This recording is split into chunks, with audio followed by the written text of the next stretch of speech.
নমস্কার। কথায় কথায় কথামৃত অনুষ্ঠানের 409তম পর্বে আপনাদের স্বাগত। আপনারা এই অনুষ্ঠান দেখছেন প্রাণারাম বাংলা ইউটিউব চ্যানেলে, যেখানে সপ্তাহে 7 দিন সম্প্রচারিত হয় এই কথায় কথায় কথামৃত অনুষ্ঠানটি। শুরুর সময় থাকে রাত্রি 9টা, আর কোষ্ঠীপাথর প্রাণারাম ইউটিউব চ্যানেলে প্রত্যেক সপ্তাহের শনিবার সম্প্রচারিত হয় শ্রী শ্রী মায়ের কথা। শুরুর সময় থাকে সন্ধে 6টা। শ্রী শ্রী রামকৃষ্ণ কথামৃততে আমরা গতকাল ছিলাম এবং আজকেও সানন্দে অবস্থান করব 24শে এপ্রিল 1885 প্রসঙ্গে, যেদিন শ্রীরামকৃষ্ণ কলকাতায় ভক্ত শ্রীযুক্ত বলরাম বসু মহাশয়ের বাটিতে শুভাগমন করেছিলেন এবং সেখান থেকে তিনি গিরিশচন্দ্র ঘোষ মহাশয়ের বাড়িতে গমন করছিলেন। ঠাকুর শ্রীরামকৃষ্ণ বলরামবাবুর বাড়ি থেকে রওনা হয়ে গিরিশবাবুর বাড়ির দিকে যাচ্ছেন, অগ্রসর হচ্ছেন। সেই যে জায়গাটি পর্যন্ত আমরা শুনেছিলাম, তার পরের অংশে আজকে প্রবেশ করব শ্রী শ্রী রামকৃষ্ণ কথামৃততে, যার সূচনায় কথামৃতকার শ্রীযুক্ত মহেন্দ্রনাথ গুপ্ত বা শ্রীম বা মাস্টার মহাশয় উদ্ধৃত করেছেন, তব কথামৃতং তপ্ত জীবনং কবিভিরীড়িতং কলমশাপহং শ্রবণমঙ্গলং শ্রীমদাততং ভুবি গৃণন্তি ইয়ে ভূরিদা জনাঃ। ভক্ত সঙ্গে ঠাকুর গিরিশের বাহিরের ঘরে প্রবেশ করিলেন। গিরিশ অনেকগুলি ভক্তকে নিমন্ত্রণ করিয়াছিলেন, তাহারা অনেকেই সমবেত হইয়াছেন। ঠাকুর আসিয়াছেন শুনিয়া সকলে দণ্ডায়মান হইয়া রহিলেন। ঠাকুর সহাস্য বদনে আসন গ্রহণ করিলেন, ভক্তেরাও সকলে বসিলেন। গিরিশ, মহিমাচরণ, রাম, ভবনাথ ইত্যাদি অনেক ভক্ত বসিয়াছিলেন। এছাড়া ঠাকুরের সঙ্গে অনেকে আসিলেন, বাবুরাম, যোগিন, 2 নরেন্দ্র, চুনি, বলরাম ইত্যাদি। 2 নরেন্দ্র শ্রীযুক্ত নরেন্দ্রনাথ দত্ত আর শ্রীযুক্ত নরেন্দ্রনাথ মিত্র, যিনি ছোট নরেন বলে পরিচিত ছিলেন। আর এই বড়রা, বয়োজ্যেষ্ঠ ভক্তরা, তাঁরা সব রয়েছেন। শ্রীরামকৃষ্ণ এইসব শ্রীরামকৃষ্ণের সান্নিধ্যে রয়েছেন, এই কথা মাস্টারমশাই উল্লেখ করলেন। এইবার আমরা গতকাল শুনেছি যে ঠাকুরের শরীর খারাপ, বাহ্যত কষ্ট রয়েছে, গলার অসুবিধে রয়েছে, কিন্তু তিনি কি অসাধারণ একটা মানসিকতার মধ্যে রয়েছেন, সবসময়ই একটা অন্যরকমের মানসিকতায় থাকেন। সে তো দর্শনীয়, শিক্ষণীয়, আস্বাদনীয়, প্রণম্য। এই দিনকে আবার দেখতে পাচ্ছিলাম আমরা যে কি অপূর্ব সব হিউমার করছেন এক এক সময়। এমন তার মধ্যে একটা রস, একটা হাস্যরস বললে যেন কেমন কেমন লাগে, হিউমার বললে বোধহয় আরেকটুখানি ঠিক ঠিক লাগে, যে ভারী সূক্ষ্ম, সংক্ষিপ্ত, সূক্ষ্ম এবং যেন একটা আধুনিক মেজাজের। সেটি এই গিরিশবাবুর বাড়িতে এসেও দেখা যাচ্ছে অব্যাহত রয়েছে। মাস্টারমশাই লিখছেন শ্রীরামকৃষ্ণ মহিমাচরণের প্রতি। মহিমাচরণবাবু প্রসঙ্গত শ্রীযুক্ত মহিমাচরণ চক্রবর্তী, তাকে আমরা কথামৃতর মধ্যে আগে একাধিকবার পেয়েছি। ইনি কাশীপুর অঞ্চলে থাকতেন, বেদান্ত চর্চা করতেন এবং একটু পাণ্ডিত্যের সম্পর্কে সচেতনতা ছিল। শ্রীরামকৃষ্ণকে তিনি খুব শ্রদ্ধা ভক্তি করেছেন আর ঠাকুর ও মহিমাবাবুকে ভালোবাসতেন। তার কথা মাস্টারমশাই লিখছেন শ্রীরামকৃষ্ণ মহিমাচরণের প্রতি। গিরিশ ঘোষকে বললুম, তোমার নাম করে একজন লোক আছে গভীর, তোমার 1 হাঁটু জল, তা এখন যা বলেছি মিলিয়ে দাও দেখি। গিরিশবাবুকে ঠাকুর বলেছেন তোমার 1 হাঁটু জল, আর একজন আছে গভীর। এবার মহিমাচরণ বাবুকে বলছেন যে মিলিয়ে দাও দেখি। তারপরে যেটা বলছেন সেটা অসামান্য। তোমরা দুজনে বিচার করো, কিন্তু রফা করো না। সকলের হাস্য। রফা করো না মানে চলতে থাকুক, এই একটা দারুণ ব্যাপার। বিচার করো, তা বিচার করো মানে ওই শাস্ত্রীয় বিচার আগে খুব প্রচলিত ছিল, এখনো আছে বিভিন্ন জায়গায়, যে কোনো একটি প্রসঙ্গ নিয়ে একজন একটা কিছু বলবেন, আরেকজন বুদ্ধি দিয়ে তার বিপরীত কিছু বলবেন, দুজনের মধ্যে বুদ্ধিদীপ্ত বাক্য বিনিময়, মতান্তর কিন্তু তার মধ্যে একটা পরিবেশের একটা আকর্ষণ আছে, এই বিচার। তো শ্রীরামকৃষ্ণ বলছেন বিচার করো, এবং এই যে আনন্দটা হবে সেই জন্য একটা শর্ত হচ্ছে যে রফা করো না, যেন সহমত হয়েও না, চলতে থাকুক। এ কি অদ্ভুত হিউমার যে বিচার করো কিন্তু রফা করো না। আচ্ছা, রফা যদি তাদের মধ্যে হয়ে যায় যে না না, তাহলে তো মজাই মাটি হয়ে গেল, এইরকম ভাবে শ্রীরামকৃষ্ণ বলছেন। মহিমাচরণ ও গিরিশের বিচার হইতে লাগিল।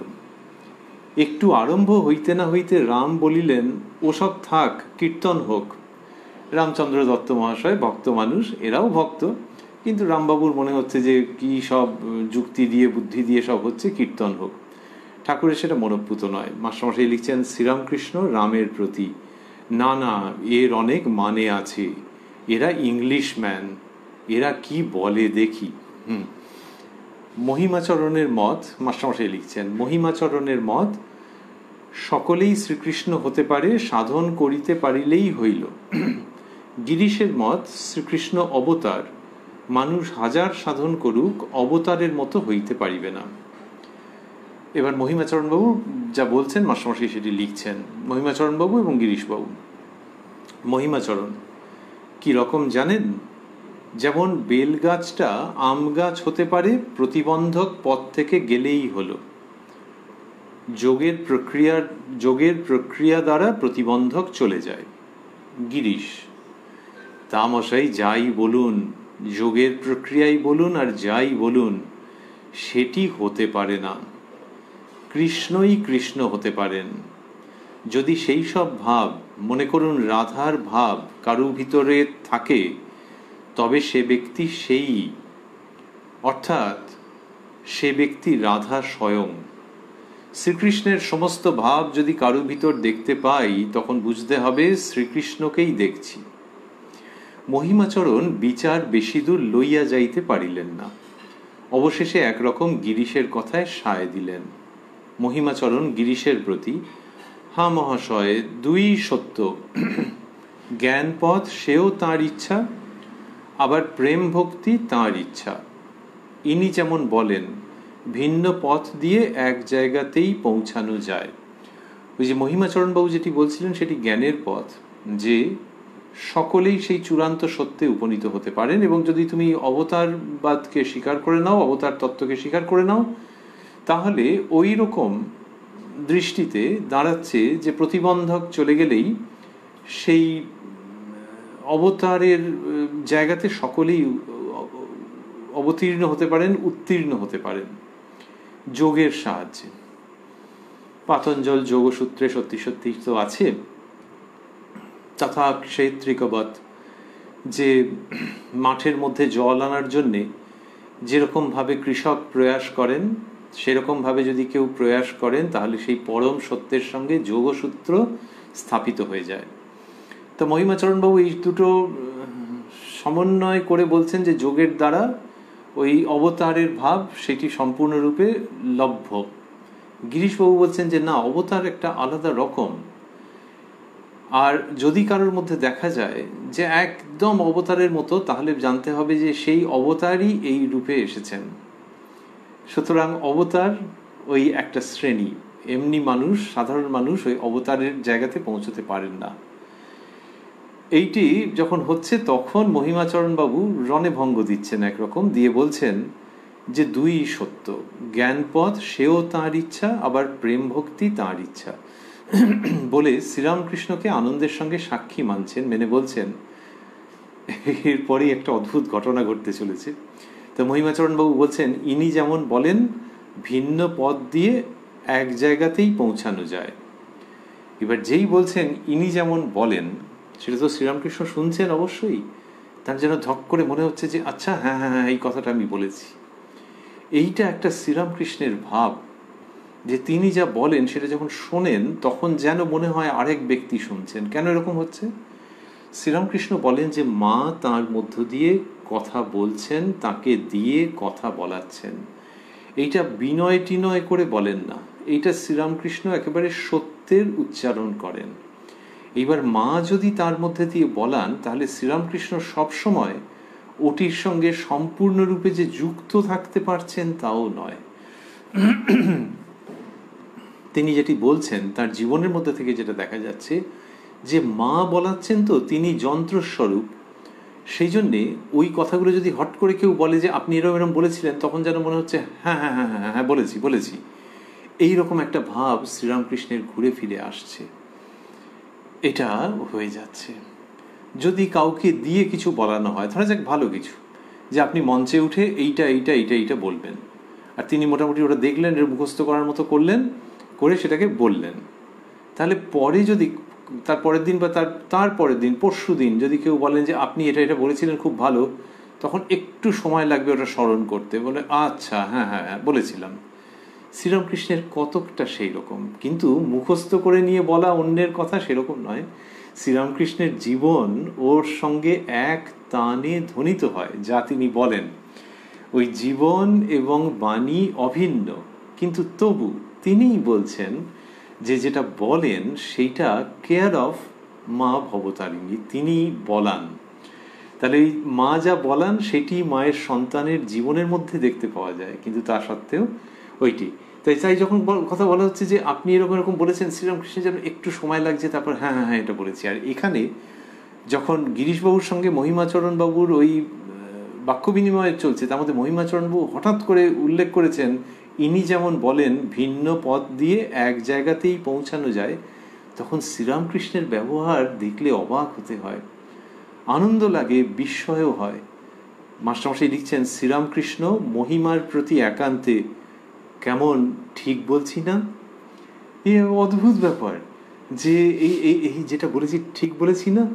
তো এমনিতে আবারও আমরা ভাবছি কেউ যদি নিজের থেকে বলেন, একজন অঙ্ক করাচ্ছেন, তিনি একটা অঙ্ক একরকম পদ্ধতিতে করিয়েছেন, একজন অর্থনীতি করাচ্ছেন, একজন ভূগোলের কোনো একটা বিষয় ব্যাখ্যা করছেন, তিনি নিজের মতো করেছেন, তাকে যদি কেউ বলা হয় তিনি বলবেন হ্যাঁ আমি এটা বলেছি, ও তোমার ভালো লেগেছে বুঝি। আর শ্রীরামকৃষ্ণের মধ্যে এরকম একটা সানন্দ বিস্ময় আছে যে হ্যাঁ এটা বলেছি, ঠিক বলেছি না, যেহেতু ওটা মায়ের কাছ থেকে আসছে। তো শ্রীরামকৃষ্ণ মহিমার প্রতি একান্তে, যে মহিমাবাবু যেই তাকে উল্লেখ করেছেন, তাকে রেফার করেছেন, তখন বলছেন কেমন ঠিক বলছি না। এই ভাবা যায় না যে কি অপূর্ব দৈব পরিবেশ সৃষ্টি হচ্ছে, কিন্তু দৈব পরিবেশ বলে একসময় মনে হয় কেমন কেমন যেন, এটা হচ্ছে এই মর্ত জগতে স্বর্গ নেমে এলে যেমন হয় সেই রকম মহিমা। আজ্ঞা যা বলেছেন দুই সত্য। মহিমাবাবু যেন আবার শ্রীরামকৃষ্ণকে সেরকমভাবে বলছেন যে শ্রীরামকৃষ্ণ আচার্যের জায়গায় আবার বাচ্চাদের মতো বালক সুলভ তার স্বভাব। তো মহিমাবাবু বলছেন যে যা বলেছেন দুই সত্য। এইবার ওই গিরিশবাবু যেভাবে লেগেছিলেন প্রসঙ্গটার মধ্যে, সেইটা শ্রীরামকৃষ্ণের নজরে পড়েছে, তিনি সেটিকে লক্ষ্য করেছেন এবং সেটিকে অনুমোদন করেছেন, আনন্দ করেছেন যে গিরিশবাবুর একটা গভীর বিশ্বাস থেকে আসছে যে অবতার মানে কিছু একটা, এবং এই অবতার তত্ত্বকে শ্রীরামকৃষ্ণ খুব করে বলেন, অবতারকে স্মরণ করার কথা বলেন, যে বিশ্বাস করো সেই অখণ্ড সচ্চিদানন্দ অবতার রূপে আসেন, তবে হ্যাঁ তাকে সবাই চিনতে পারেন না, চেনবার কথাও নয়, অল্প কয়েকজন চিনতে পারে। বক্তব্য শ্রীরামকৃষ্ণের হচ্ছে যে তিনি যখন স্থূল দেহে থাকেন তখন অল্প কয়েকজন চিনতে পারেন, কিন্তু তুমি এটা জেনো যে তিনি অবতার রূপে আসেন। এইবার তুমি কীরকম কি বিশ্বাস করবে তোমার ব্যাপার, কিন্তু সত্যি বলছি তিনি অবতার রূপে আসেন। তো এইরকমভাবে শ্রীরামকৃষ্ণ বলেন, তো তিনি কারোর উপর কিছু চাপিয়ে দেন না, কিন্তু এই অবতার তত্ত্বকে খুব গভীরভাবে, স্পষ্টভাবে এবং দৃঢ়তার সঙ্গে তিনি বিভিন্ন সময় উপস্থাপন করেন, ব্যক্ত করেন। এখানে গিরিশবাবু যখন বলছেন তখন শ্রীরামকৃষ্ণ লক্ষ্য করছেন যে গিরিশবাবু তো আগে একটা অন্য রকমের লোক ছিলেন, তাই না? যে কেমন কেমন কেমন কেমন তার সব ভাব ছিল, লিখেছেন ধর্মমূলক পালা, অসাধারণ, লোকের চোখে জল এসে যায়, কিন্তু ব্যক্তিগত ব্যবহারে কীরকম যেন উদ্ধত, দুর্বিনীত, ব্যতিক্রমী। সেই গিরিশবাবু এখন যে অবতার তত্ত্বের কথা বলছেন, এটা শুধু বই টই পড়ে বলছেন না, বা একটা নতুন একটা ফ্যাশনের মতো করে যে এখন অবতার তত্ত্ব বেশ ভালো লাগছে ওইরকমভাবে বলছেন না, কাউকে পরাস্ত করার জন্য বলছেন না, গভীর একটা বিশ্বাস আছে সেইখান থেকে বলছেন, এবং সেইখানে অন্য কেউ বললে তাকে একেবারে চুপ করিয়ে দিচ্ছেন। এই আরে গিরিশের অদ্ভুত ভাব আছে। শ্রীরামকৃষ্ণ বলছেন, মাস্টারমশাই লিখছেন, শ্রীরামকৃষ্ণ আপনি দেখলে ওর কি বিশ্বাস, জল খেতে ভুলে গেল। আপনি যদি না মানতে তাহলে টুঁটি ছিঁড়ে খেত, যেমন কুকুরে মাংস খায়। তা বেশ হলো, দুজনের পরিচয় হলো আর আমারও অনেকটা জানা হলো। কি সুন্দর করে এরকম বলছেন। তা বিশ্বাসের জায়গাটি বলছেন গিরিশবাবুর, আর বলছেন জল খেতে ভুলে গেল। লক্ষ্য করেছেন যে গিরিশবাবুর জল খাওয়া হয়নি, হয়তো খাবেন বলে গ্লাস রেখেছিলেন সামনে, তো বলছেন জল খেতে ভুলে গেল। আর যদি না, আপনি যদি না মানতে, তখনকার দিনের এই প্রকাশভঙ্গি, প্রথমে বলেছেন আপনি দেখলে, এখন বলছেন আপনি যদি না মানতে তাহলে টুটি ছিঁড়ে খেত যেমন কুকুরে মাংস খায়। মানে গিরিশবাবুর ওই প্রবল বিশ্বাস। তা বেশ হলো, দুজনের পরিচয় হলো। আচ্ছা, এই যে দুজনের পরিচয় হলো, তারপর আবার বলছেন আর আমারও অনেকটা জানা হলো। এই শ্রীরামকৃষ্ণের ভাব। এছাড়াও এটা শ্রীরামকৃষ্ণের স্বাভাবিক ভাব। এখানে আরেকটি কারণও আছে, সেটা হলো যে ওই যে মহিমাচরণ বাবুকে বলেছিলেন যে গিরিশ ঘোষকে বললুম তোমার নাম করে একজন লোক আছে গভীর, তোমার 1 হাঁটু জল। গিরিশবাবুকে এরকম বলেছিলেন তো, কিন্তু এক্ষুনি দেখা গেল, এটি 24শে এপ্রিল 1885 প্রসঙ্গের মধ্যে আমরা রয়েছি, এক্ষুনি দেখা গেল যে গিরিশবাবু জিতে গেলেন এবং মহিমাবাবু আস্তে আস্তে যেন প্রত্যাহার করলেন যে না, ঠিক নিজের জায়গায় থাকতে পারছেন না। শ্রীরামকৃষ্ণের নাম উল্লেখ করে তিনি যে সিদ্ধান্তের জায়গাটিতে এলেন সেটি গিরিশবাবুর সঙ্গে মিলে যাচ্ছে। তাহলে মহিমাবাবুকে বলেছিলেন যে তোমার গভীর, আর গিরিশবাবুকে বলেছিলেন তোমার 1 হাঁটু জল। তাহলে এখানে তো উল্টো হয়ে গেল। তাহলে মহিমাবাবুর আবার কেমন লেগেছে? তো এখানে বলছেন দুজনের পরিচয় হলো আর আমারও অনেকটা জানা হলো। লোকশিক্ষক যেভাবে কথা বলছেন, তাতে তিনি সমস্ত যতজন শুনছেন সকলের মানসিকতার দিকে নজর রাখছেন। এই হচ্ছে লোকশিক্ষকের লক্ষণ, যে যখন বলছেন কেউ যাতে বিন্দুমাত্র আহত না হয় কিন্তু উন্নত হয়। এখন উন্নত হতে গেলে অনেক সময় আহত হয়ে যায়। কাউকে হয়তো বলা হলো যে তোমার এই ভাবগুলো ঠিক নেই, ব্যাপারটা এরকম হবে। সে বুদ্ধি দিয়ে বুঝতে পারলো, কিন্তু ভাবলো যে ধুর, 5 জনের মাঝখানে এরকমভাবে বলে মন থেকে নিল না, মনের সঙ্গে এটা কিরকম আপোষ করলো এবং নিজের আগের অবস্থানেই থেকে গেল, সেই নিয়ে উল্টো পাল্টা বিচার তর্ক করতে লাগলো। সুতরাং উন্নত করবার চেষ্টা করা কিন্তু আহত না করে, এইটা তো একটা বড় শৈলী। শ্রীরামকৃষ্ণ সেটা করছেন এবং সেটা যখন একের সঙ্গে এক কথা হচ্ছে তখনও করছেন, আবার যখন অনেকের মধ্যে কথা হচ্ছে তখনও করছেন। এইটা একটা অদ্ভুত। অনেকের মধ্যে মানে কতজনের মধ্যে? তাই অনেকের মধ্যে মানে যখন ওই যে সামনে রয়েছেন, তো আজকে আমরা দেখলাম যে গিরিশবাবুর বাড়িতে কতজন রয়েছেন, তো কত হবে? 10 জন, 12 জন, 20 জন এরকম হবে, কি আর একটু বেশিও হতে পারে, 50-এর বেশি তো নয়। তো যাই হোক না কেন, তিনি যা বলছেন তার মধ্যে লক্ষ্য করা যায় যে কেউ আহত হবেন না। এবারে আমরা যে বলছি 50, আর কথামৃতের মধ্য দিয়ে যখন পড়ছি আমরা, তখন দেখছি সে তো কত 50,000, 50 লক্ষ এরকম। এই যে বিপুল পরিমাণ মানুষ, বিপুল সংখ্যক মানুষ কত দিন ধরে কথামৃত অধ্যয়ন করছেন, কিন্তু মানুষে না আহত হন না। পুরুষ মানুষের সীমাবদ্ধতার কথা আছে, পুরুষ মানুষের মিনমিনে পিনপিনে ভাবের কথা আছে, পুরুষ মানুষের স্ত্রীলোকের ওপর অত্যধিক নির্ভরতার প্রসঙ্গ আছে, আবার স্ত্রীলোকেরও সীমাবদ্ধতার কথা বলা আছে, তাদেরও নানান রকম, ভেতরে এক বাইরে এক, নানান রকম বলা আছে। আবার নারী পুরুষ উভয়ের দেবর স্বভাবের কথা বলা আছে, যেটি পড়লে মনে হয় যে নারী পুরুষ ব্যবধান একটা গৌণ, আসলে ভেতরে সেই ঈশ্বরীয় স্বভাব প্রত্যেকের মধ্যে রয়েছে, প্রত্যেকের ওইটি স্বভাব। এইটা যখন পড়ছেন মানুষজন কথামৃতের মধ্যে, তখন কিন্তু আহত হচ্ছেন না। তাহলে নিজের সীমাবদ্ধতা দেখা যাচ্ছে, কিন্তু তিনি আহত করছেন না। এইটা যাদেরকে তিনি অ্যাড্রেস করে চলেছেন এখনো পর্যন্ত, সেই সংখ্যা তো ক্রমবর্ধমান। This is mass communication at its best, যে অনেক লোককে বলা হচ্ছে কিন্তু কেউ আহত হচ্ছেন না। এমনি যদি কেউ মাইক নিয়ে একটা কোনো জায়গায় বিরাট সমাবেশে বলেন, তাহলে সমাবেশে কি হতে পারে, যে নিজের পছন্দের লোকজন এসছে, আর অন্য লোকজন যদি কেউ ঢুকে যায়, তার তো এবারে প্রত্যেক কথায় গায়ে জ্বালা ধরবে হয়তো। তো এমনিতেও যদি ভাবা যায় যে একটা মাইক নিয়ে কেউ কিছু বলছেন এবং সেখানে বিভিন্ন শ্রেণীর মানুষ আছে, সবাইকে কি সন্তুষ্ট করা সম্ভব? কেউ হয়তো প্রচণ্ড চটে মোটে গেল, আর মাইক নিয়ে বলছে আমি সবাইকে বুঝবো কি করে? যখন সামনাসামনি কেউ কথা বলছেন 1 to 1, তখন মানুষের মুখের দিকে তাকালে অনেক সময় বুঝতে পারা যায় যে এই কথাটা এর মনোপুত হলো না, ও হো কেন হলো না, ও ওই কারণে। তখন কথাটাকে একটু অন্যরকমভাবে পরিবেশন করা হলো যে তোমাকে আমি বলতে চাইনি। এইসব হয় যখন 1 to 1। কিন্তু যখন মাইক নিয়ে বলছে সামনে কালো কালো মাথা, তার কে রেগে গেল কি করলো সে বোঝা খুব মুশকিল। এখন যত উচ্চ শ্রেণীর বক্তা হবেন, কমিউনিকেটর হবেন, তত তিনি ওইটা সম্পর্কে সতর্ক থাকবেন যে অযথা কেউ যেন আহত না হয়ে যায় এবং প্রত্যেকে যেন উন্নীত হয়। নতুন কিছু ভাব দেওয়া হচ্ছে, নতুন কিছু দিশা দেওয়া হচ্ছে, এবং সেটা ওই রকম। এবার শ্রীরামকৃষ্ণ যখন বলছেন তখন এই কথামৃতের মধ্যে দিয়ে যা পাচ্ছি আমরা, সেটা কতকাল পর্যন্ত প্রসারিত হচ্ছে এবং সব মিলিয়ে দেখা যাচ্ছে যে কেউ আহত হচ্ছেন না কিন্তু উন্নত হচ্ছেন। এই মাস কমিউনিকেশনটা হচ্ছে কথামৃতের মধ্যে দিয়ে অদ্ভুত, brilliant mass communication, brilliant and sweet and sound and above all spiritual.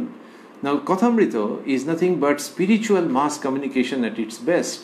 সেইটা ঘটে চলেছে, আর এখানে আমরা তারই একটা টুকরো নমুনা দেখছি যে মহিমাচরণ বাবুকে বললেন দুজনের পরিচয় হলো আর আমারও অনেকটা জানা হলো।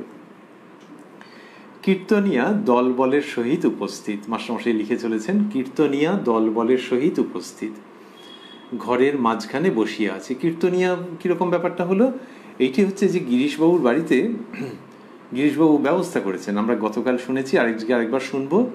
ঠাকুর গিরিশের, মাস্টারমশাই লিখছেন, ঠাকুর গিরিশের বাড়ি যাইবেন, সেখানে আজ উৎসব, ঠাকুরকে লইয়া গিরিশ উৎসব করিবেন। তো এই যে গিরিশবাবু উৎসব করবেন সেই সব ব্যবস্থা হয়ে রয়েছে, কীর্তন হবে সেই সব রয়েছে। তা মাস্টারমশাই লিখছেন কীর্তনিয়া দলবলের সহিত উপস্থিত, ঘরের মাঝখানে বসিয়া আছে, ঠাকুরের ইঙ্গিত হইলেই কীর্তন আরম্ভ হয়। ঠাকুর অনুমতি দিলেন।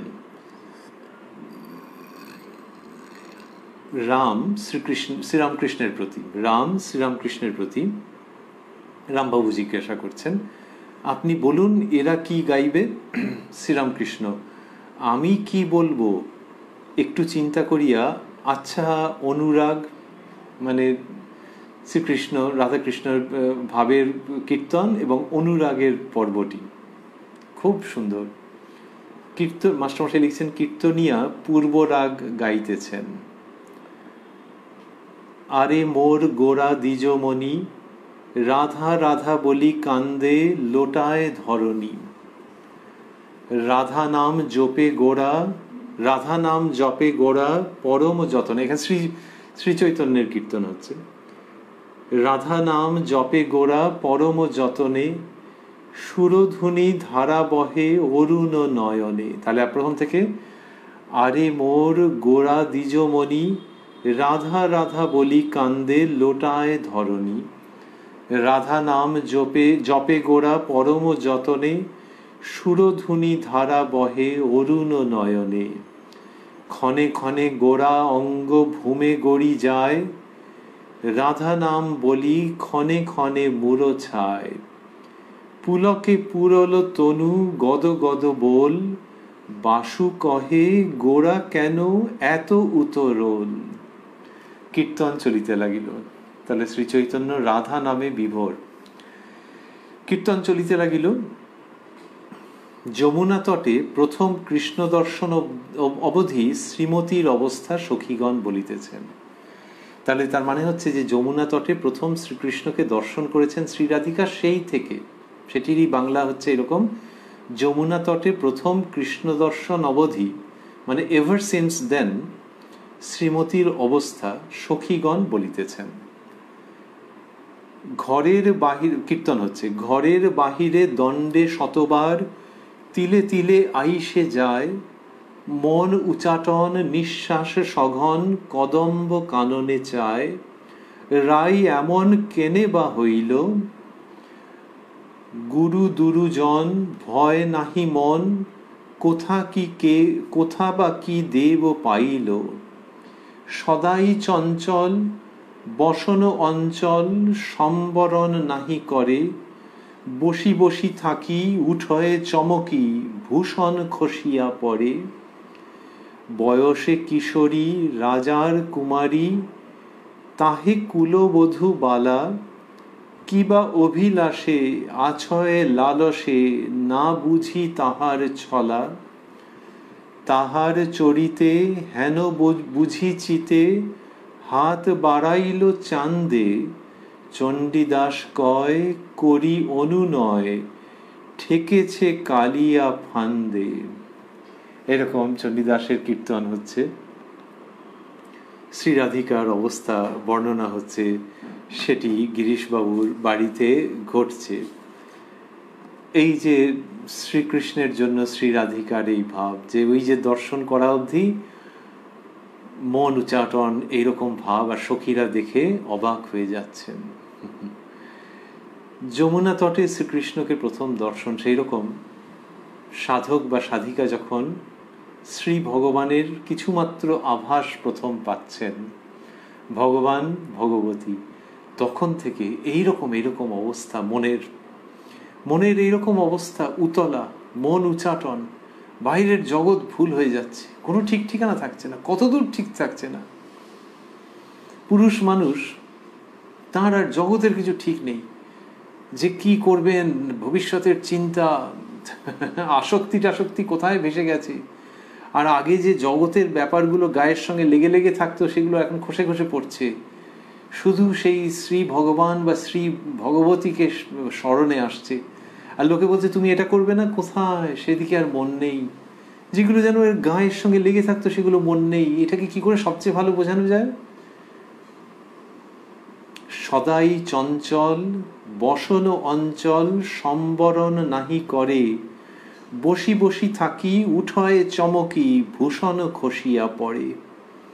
তাহলে কিশোরী কন্যা গায়ের বসন ঠিক রাখতে পারছে না, ভূষণ খসে খসে পড়ছে, সেই তাকে যখন মনে পড়ছে। এর থেকে বেশি আর কি করে বোঝাবো, এর থেকে বড় উদাহরণ আর কি করে দেবো? যার কিনা ওইটাই যে অঙ্গের বসন, তারপরে ভূষণ যা পড়েছে টড়েছে, সেগুলো যখন এলোমেলো হয়ে যাচ্ছে, সেগুলোতেও ঠিক থাকে। ওরে তোর মন কোন দিকে গেল? কোনো সাধক, কোনো সাধিকা, ওগো তোমার মন কোন দিকে গেল? মন গিয়ে তাই লিপ্ত হলো। তো এই যে তার কাছে গিয়ে যখন মন লিপ্ত হচ্ছে, তখন ওই সাজার জিনিস, এমনকি পরনের কাপড়, লজ্জা নিবারণ, এই সব যেগুলো, সেগুলো যেমন খসে খসে যায়, সেই রকমই সংসার জীবনের যেগুলো অঙ্গে ধারণ করে রাখা ছিল এত কাল অবধি, সেইগুলো কিরকম পড়ে পড়ে যাচ্ছে, খসে খসে যাচ্ছে, সরে সরে যাচ্ছে, এবং তার জন্য কিছু মাত্র ভ্রুক্ষেপ নেই। এই ভাবের মধ্য দিয়ে কি অপূর্ব দৃষ্টান্ত দেওয়া হচ্ছে, যে যখন তার জন্য মন টানবে, সে তিনি কে? তিনি শ্রীকৃষ্ণ হতে পারেন, তিনি শ্রীরাম হতে পারেন, তিনি মা দুর্গা হতে পারেন, তিনি বাল গোপাল হতে পারেন। বাল গোপালের জন্যে যখন একজন সাধিকার, যখন একজন সাধকের ওই রকম টান হচ্ছে, তখন জগতের জিনিস ওই পরনের কাপড়ের মতো থাকছে কি না থাকছে, সেদিকে হুঁশই থাকছে না। এরম অবস্থা হয়। কীর্তন চলিতে লাগিল। শ্রীমতীকে সখীগণ বলিতেছেন, কহ কহ সুবদনী রাধে, কি তোর হইল বিয়াধে? কেন তোরে আনমন দেখি, কাহে নখে ক্ষিতিতলে লিখি? হেমকান্তি ঝামর হইল, রাঙাবাস খসিয়া পড়িল, আঁখি যুগ করুণ হইল, মুখপদ্ম শুকাইয়া গেল। এমন হইল কি লাগিয়া, না কহিলে ফাটি যায় হিয়া। এত শুনি কহে ধনী রাই, শ্রী যদু নন্দন মুখ চাই। তো এই সখীদের কি কষ্ট হচ্ছে, যে রাইয়ের এইরকম কেন অবস্থা? এমন হইল কি লাগিয়া, না কহিলে ফাটি যায় হিয়া। উই আর ইয়োর ফ্রেন্ডস, তো বলবে না যে কেন এরকম হয়েছে? এত শুনি কহে ধনী রাই, শ্রী যদু নন্দন মুখ চাই। এই মুখ চাই, এই জন্যে এইরকম অবস্থা, পাগলের মতো অবস্থা হয়েছিল। তো যিনি এইখানে বসে 24শে এপ্রিল 1885-তে কীর্তন শুনছেন, সহাস্য বদনে আসন গ্রহণ করেছিলেন, ওই যে আমরা শুনছিলাম, সেই তাঁর তো এরকম অবস্থা হয়েছিল যখন ওই জগৎ মাতিয়ে দেওয়া, জগৎ আলো করা, জগৎ উজ্জ্বল করা মা ভবতারিণীর দর্শন পাচ্ছেন না, তখন এইরকমই তো, যে কিছুতে না পেয়ে সে কি কষ্ট। আর তখন বললেন যে মায়ের মন্দিরে মায়ের পিছনের দিকে খাঁড়া ঝোলানো রয়েছে দেওয়ালে, সেইটি নিয়ে গলায় দিতে গিয়েছিলেন। ওই রকম আকর্ষণ যে তাহলে আর এই শরীর রেখে লাভ কি। সুতরাং ওই নারী পুরুষ কৃষ্ণ রাধা তার মধ্য দিয়ে যা দেখানো আছে, যা বোঝানো আছে, সেটি কতজনের জীবনে, ধর্মজীবনে কত রকমভাবে প্রকাশিত। আর শ্রীরামকৃষ্ণের ক্ষেত্রে দেখছি যে তাঁর তো ওইরকম হয়েছে। ইট ওয়াজ আ লাইফ অ্যান্ড ডেথ কোয়েশ্চেন, মানে লাইফ অ্যান্ড ডেথ কোয়েশ্চেন, অন্য কোনো দিক দিয়ে না যায়, তাহলে বেঁচে লাভ কি। শ্রীরামকৃষ্ণ বলছেন যে রাধাকৃষ্ণ প্রেম, কৃষ্ণের জন্য রাধার সেই টানটুকু নাও, তুমি যে পথেই থাকো না কেন ওই টানটুকু নাও। এটি বৈষ্ণব ভাবের যে মূল কথা, শুধু তাই নয়, ওই ভাবের মধ্যে লোকে কি করবে অজান্তেই, কত লোক বা কেউ হয়তো জেনে শুনেও ওইটাকে অন্যরকম ভাবে প্রেম কাহিনী বলে বর্ণনা করেছে, করে তার অঙ্গে যে ক্লেদটুকুনি জমেছিল সেটিকে শ্রীরামকৃষ্ণ ফ্লাশ আউট করছেন এই মহাপবিত্র আধ্যাত্মিক আকর্ষণের স্থানটিকে পুনঃপ্রতিষ্ঠিত করে, যে এই টানটা নিয়েই এই সমগ্র বৈষ্ণব সাহিত্য, রাধাকৃষ্ণ প্রসঙ্গ। এই টান তুমি তোমার মায়ের প্রতি, তুমি তোমার সখার প্রতি, তুমি তোমার পিতার প্রতি, যার প্রতি এই টান আরোপ করবে, তোমায় কে ঠেকাবে তখন। তো কেউ যদি রামচন্দ্রকে নিজের পিতা মনে করেন, গোপালকে নিজের সন্তান মনে করেন, অন্য কোনো দেবতাকে নিজের সখা মনে করেন, সেইখানে এই টান যদি নিয়ে আসো, ব্যাস তোমার দ্রুত অগ্রগতি হতে আরম্ভ করবে। শ্রীরামকৃষ্ণ সেই দৃষ্টিকোণ থেকে দেখিয়ে এই মহান ভাবকে পুনঃপ্রতিষ্ঠা করছেন, পবিত্রতার সুরধ্বনি নিয়ে আসছেন এর মধ্যে, এবং তার দ্বারা সমস্ত কলুষ ধৌত হয়ে যাচ্ছে। কীর্তনিয়া আবার গাইল, শ্রীমতী বংশীধ্বনি শুনিয়া পাগলের ন্যায় হইয়াছেন। সখীগণের প্রতি শ্রীমতীর উক্তি, এইবারে সেটি আসছে।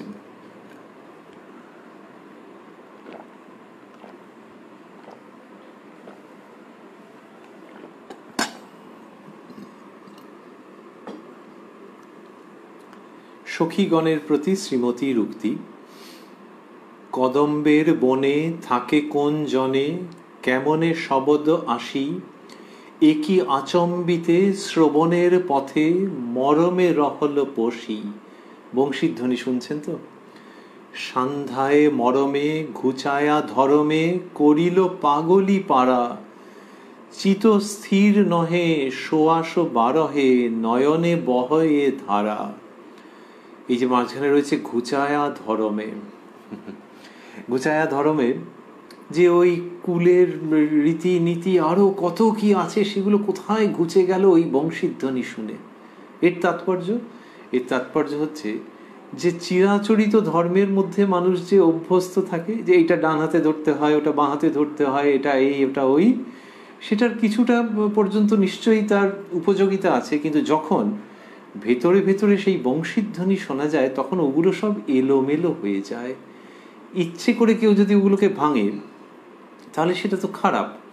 কিন্তু এই বলা হচ্ছে, এই আমাদের সুমহান মহাজন উক্তি, যে যখন ওই বংশীধ্বনি শুনতে পায় তখন এলোমেলো হয়ে যায়, মিলতে চায় না ওই প্রথাগত আচার আচরণের সঙ্গে। আর সেটা কোনো খারাপ নয়, ওইটি বরং সঠিক লক্ষণ যে এইবার মৌলিক অনুভূতি হতে আরম্ভ করেছে।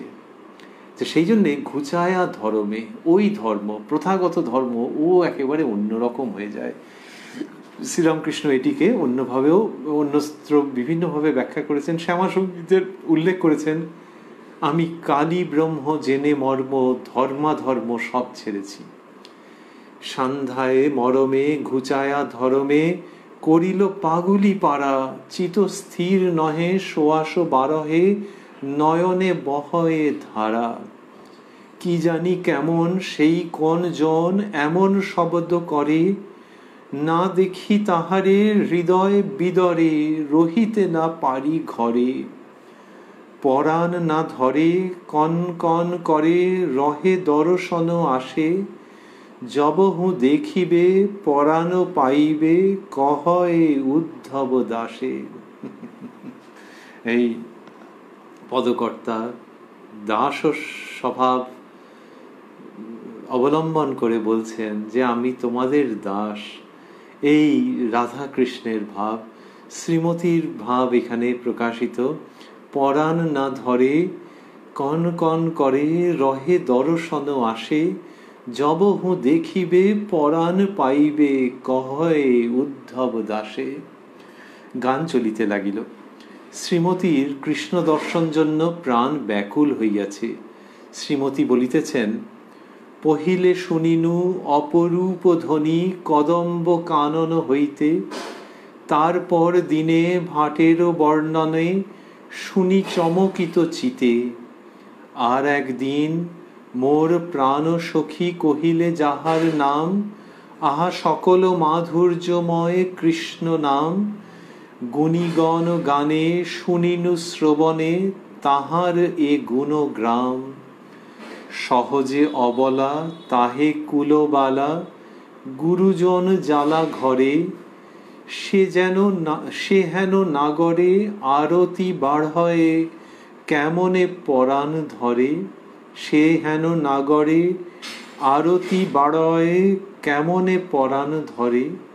ভাবিয়া চিন্তিয়া মনে দড়াইনু, পরাণ রহিবার নয়, কহত উপায় কইছে মিলয়ে, দাস উদ্ধবে কয়। এই এরকম সমস্ত গান চলছে।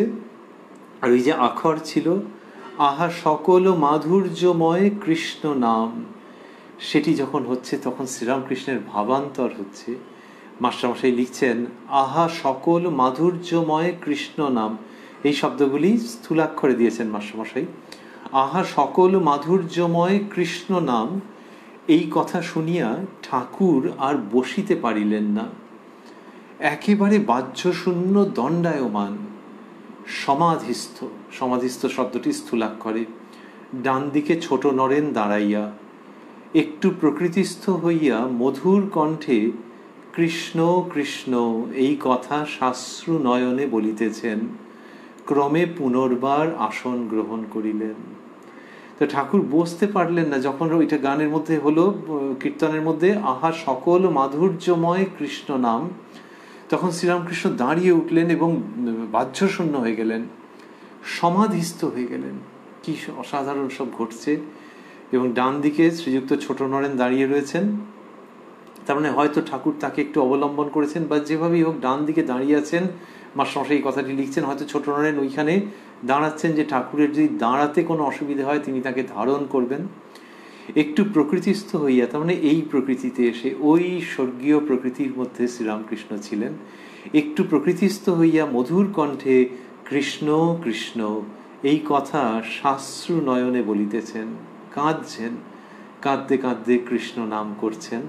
ক্রমে পুনর্বার আসন গ্রহণ করিলেন। এইসবের জন্যই গিরিশবাবুর এই বন্দোবস্ত যে কীর্তন হবে, ওই ভাব সকলে শ্রবণ করবেন, হৃদয়ে নেবেন, এবং সবচেয়ে বড় কথা, শ্রীরামকৃষ্ণ আনন্দ করবেন। তাঁরই প্রীতির জন্য, তাঁরই ওই আনন্দের জন্য এই সমস্ত আয়োজন।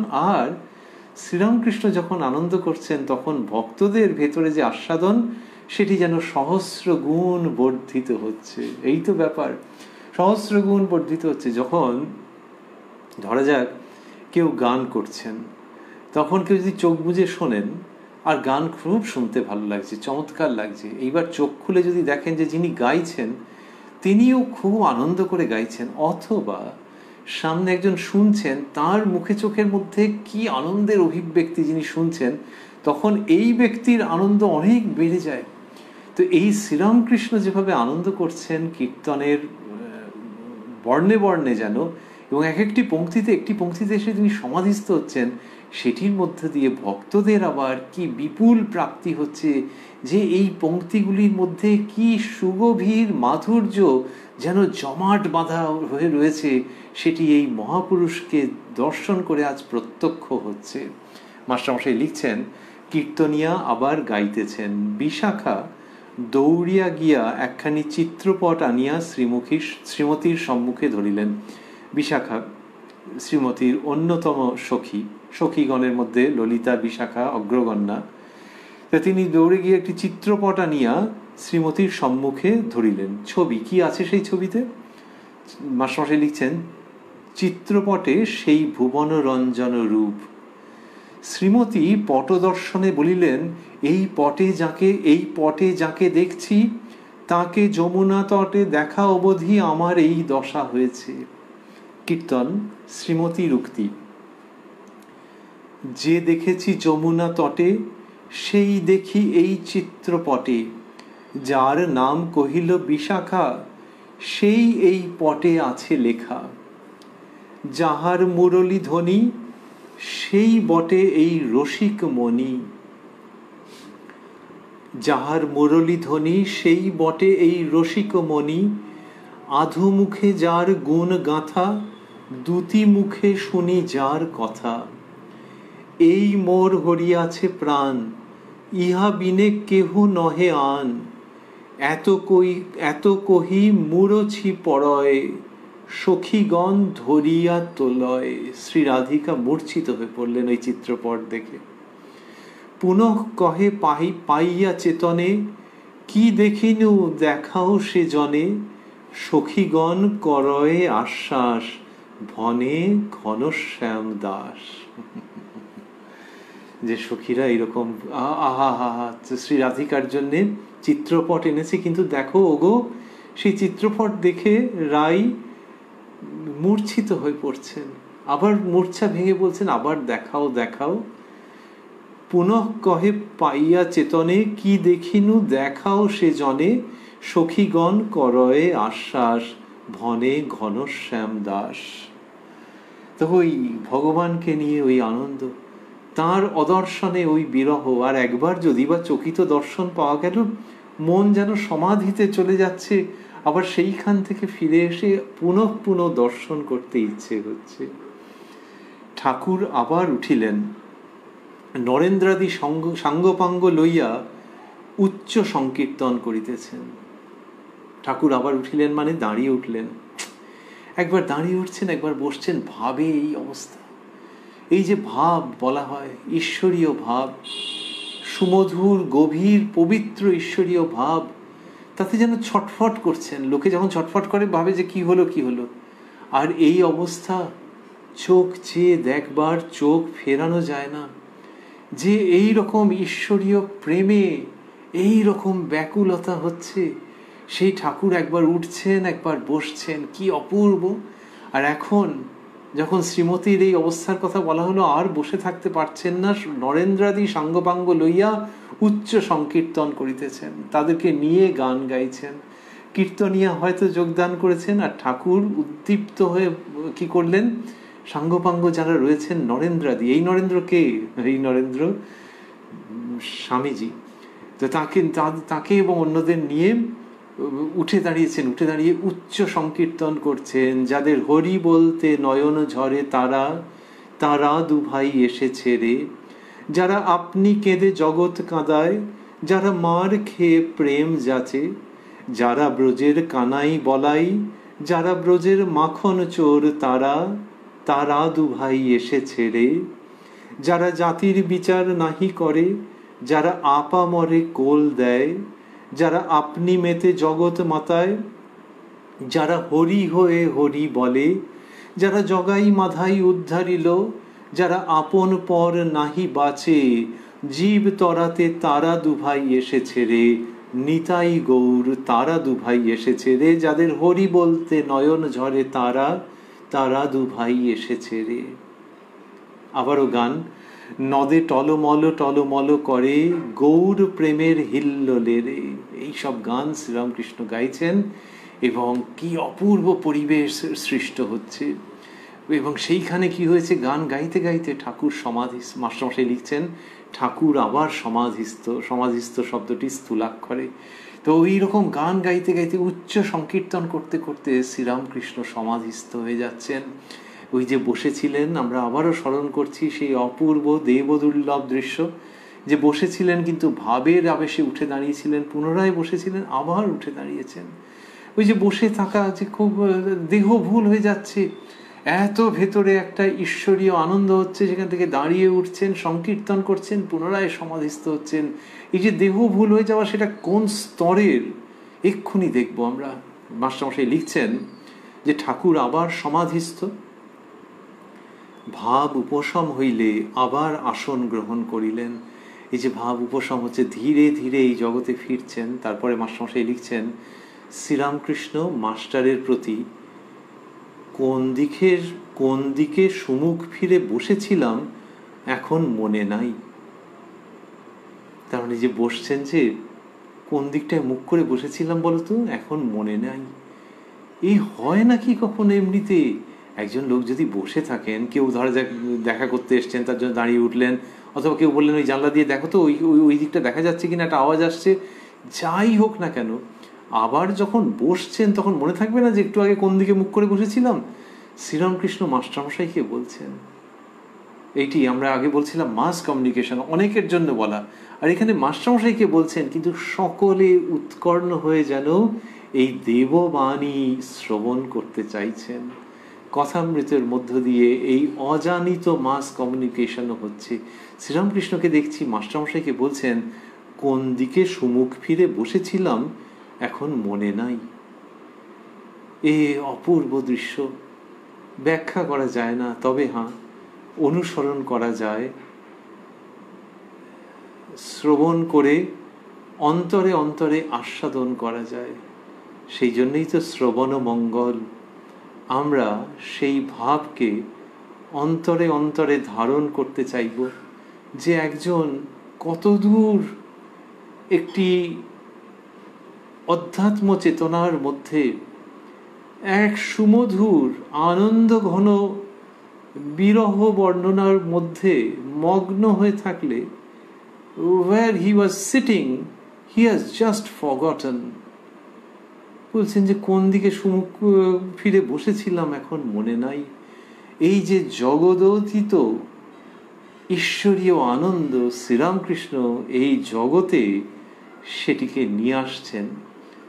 সংসার জীবনকে ব্যাহত করছেন না, দায়িত্ব কর্তব্যকে বিপর্যস্ত করছেন না, কিন্তু বলছেন যে যদি তুমি ভগবানে মতি রাখো, তাকে চাও খুব মন প্রাণ দিয়ে, তাহলে এই রকম অবস্থা হয়। তাহলে কি জগৎ ভেসে যায়? তা নয়, সে তো অন্যত্র কতভাবে ব্যাখ্যা করেছেন, বলেছেন, অভয় আশ্বাস দিয়েছেন যে জগতের ব্যবস্থা হয়ে যায়। যে মানুষ ঈশ্বরে মন দিয়েছেন, ঈশ্বর তার ভার লন। এইবার এই মন দেওয়া মানে ওটা একটা থিওরিটিক্যাল ব্যাপার নয়, এটা শুধু তাত্ত্বিক ব্যাপার মাত্র নয়। তখন যে প্রেম, যে আকর্ষণ, যে বিরহ হয়, সেগুলো জাগতিক ক্ষেত্রে জানা আছে। আকর্ষণ, প্রেম, বিরহ লোকে জানে না, জানা আছে, কিন্তু এই তীব্রতা তার ধারে কাছে জানা নেই গো।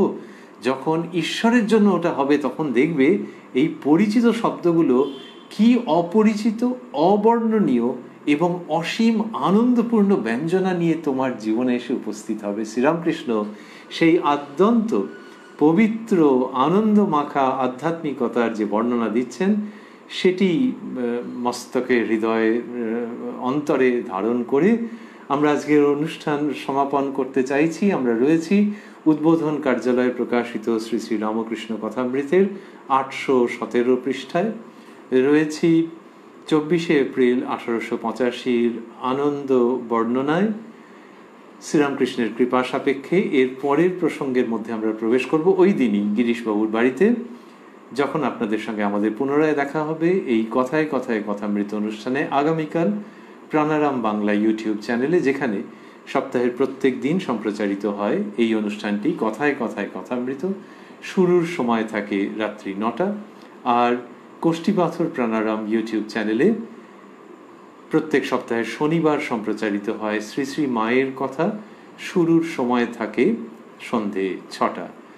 আনন্দ ঘন শ্রীরামকৃষ্ণ, উজ্জ্বল শ্রীরামকৃষ্ণ, যিনি স্বমহিমায় ভাস্বর, আবার যার উপস্থিতি মাত্র জগৎ অদ্ভুত অধ্যাত্ম চেতনায় ভাস্বর হয়ে ওঠে, সেই তাঁর শ্রীপাদপদ্মে আমাদের একান্ত স্বভক্তি প্রণাম। ওং নিরঞ্জনং নিত্যম অনন্ত রূপং ভক্তানুকম্পাধৃত বিগ্রহং বৈ ঈশাবতারং পরমেশমিড্যং তং রামকৃষ্ণং শিরসা নমামহ।